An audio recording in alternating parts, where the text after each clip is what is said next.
Bom, boa tarde a todos. Primeiro, agradecer o Burman, acho que saiu, mas parabenizar o Burman pela organização do evento, organização do livro. Quando eu cheguei aqui, ele estava meio tenso. Eu falei assim, só quem organiza evento sabe, né, Rosa? Como é trabalhoso, tem que organizar um monte de agendas que a gente não tem controle. Então, tá de parabéns. Quero agradecer o Tomás, já agradecer aqui pessoalmente, o Rafa, por nos receber, Nanda, que está aqui, que a gente não recebeu o ano passado. Sempre um prazer enorme estar aqui. Eu acho que, primeiro, também estar com amigos, com colegas. A Simone, eu vejo muitas vezes, não nos eventos da UBA, mas em muitos outros, né, Simone? Mas é sempre um prazer enorme ver muitos amigos, como eu estou vendo aqui no auditório. Bom, eu acho que, para começar, a partir do pressuposto que eu estou falando primeiro, eu vou até anotar o tempinho aqui para não me demorar, eu acho que vale um comentário rápido para dizer que o primeiro Código Florestal de 1934, que tinha, como é próprio daquela época, uma preocupação muito mais patrimonialista do que ambientalista. Isso passou a mudar com o Código de 65, especialmente com as legislações, com as mudanças legislativas que ele sofreu. O conceito de APP só veio em 2001, como medida provisória, ainda na mudança do Código de 65. E o Código de 2012 acompanhou o conceito. Como o próprio nome indica, a ideia de APP é de mantê-la intacta. Então, uma regra é que não deve haver intervenção, mas que se admite de modo excepcional. E, para falar desse ponto especificamente, para falar das intervenções, não dá para não discutir, e aqui foi citado, inclusive, na mesa de abertura, as ADINs que foram propostas para discutir a constitucionalidade de dispositivos do Código Florestal. E entre as diversas discussões, a professora Consuelo até citou o princípio da vedação retrocesso, que o Supremo, pelo menos nessa oportunidade, em maioria, entendeu que grande parte dos dispositivos eram constitucionais e que, portanto, só haveria o que o princípio da vedação retrocesso impõe não é a simples diminuição de proteção, mas aquela que tem o poder de anular, de extinguir o direito fundamental em questão, como estabelece o artigo 60 da Constituição, que veda emendas constitucionais tendentes a abolir direitos e garantias fundamentais, e não a diminuição. E nessa perspectiva, o que fez o Supremo disse, apesar de nós termos uma Constituição verde, os inúmeros direitos consagrados na Constituição impõem uma harmonia e não uma avaliação antagônica com o direito ao meio ambiente ecologicamente equilibrado.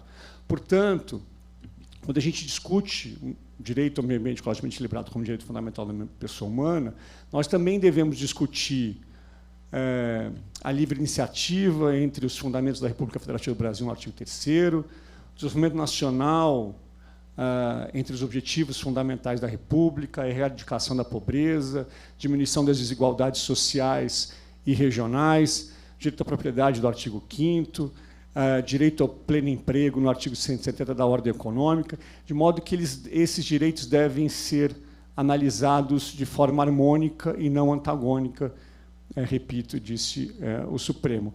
É por isso que não se pode, também disse o STF, não se pode avaliar ou não se pode estabelecer políticas públicas ambientais que enxerguem a relação com o ambiente em que não haverá intervenção humana. É próprio dessa tarefa hercúlea de conciliar os direitos constitucionais entender que, para consagrar diversos direitos, e lembrando que não existe hierarquia na Constituição, mas para consagrar esses inúmeros direitos é necessário que haja alguns, no caso concreto, sofrerão em benefício de outros, de modo que haja a compatibilização. Mas isso não quer dizer que é possível intervenções de espaços protegidos de qualquer forma. É por isso que o Supremo deu uma leitura conforme a Constituição ao artigo 8º, e aí vamos lembrar que no Código 65, a intervenção em APP, estou caminhando para o meu fim, a intervenção em APP era possível em caso de utilidade pública ou interesse social, devidamente demonstrados em procedimento administrativo próprio, em que haja demonstração de rigidez técnica e locacional.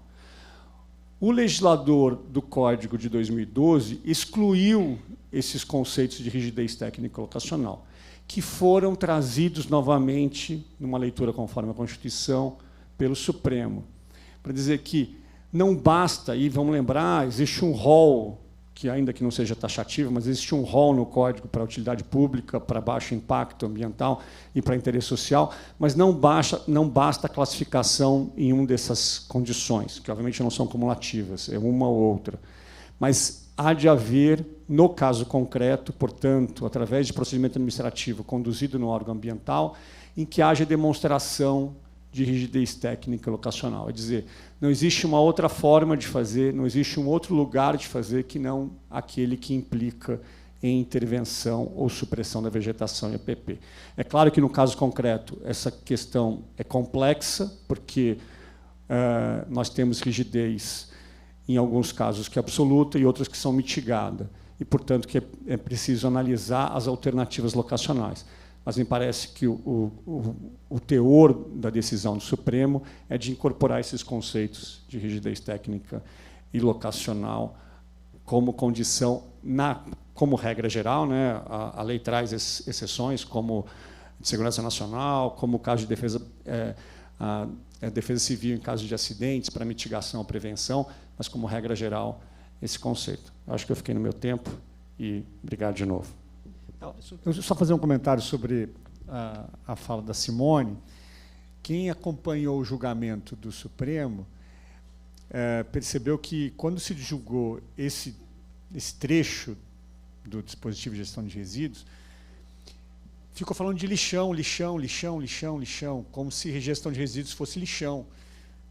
Até aquela sensação de vergonha alheia, né? E a conclusão prática é que, mesmo os empreendimentos que já estavam em fase de implantação depois do julgamento, e mesmo com licença, não conseguem autorização de supressão vegetal, porque aquela possibilidade que está no rol de utilidade pública não existe mais, e, portanto, esse critério fundamental para a intervenção não existe. Então, você tem empreendimentos com LP, até com LI, que, na hora de ter SV, não tem SV.